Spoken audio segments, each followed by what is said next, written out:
Guys, ito yung pinaka-underrated for me, no, na basketball shoes sa ngayon. Hindi siya pinapansin eh, hindi ko alam kung bakit. Kasi ito yung Li-Ning Vibe 5.4. Ito yung high cut edition. No? Meron din low cut nito na medyo mas pinapansin, hindi ko alam kung bakit.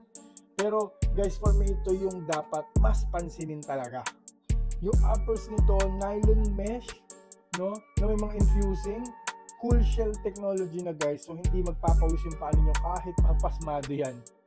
Next, tough OS na to, tough rubber na to guys.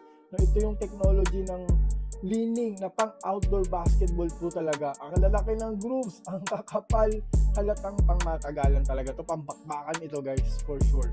From here, makikita mo rin yung boom cushion, no, na pinakasikat na cushioning ng Li-Ning. Ito yung kanilang premium cushioning, nilalagay nila sa mga pinakamamahal nilang sapatos.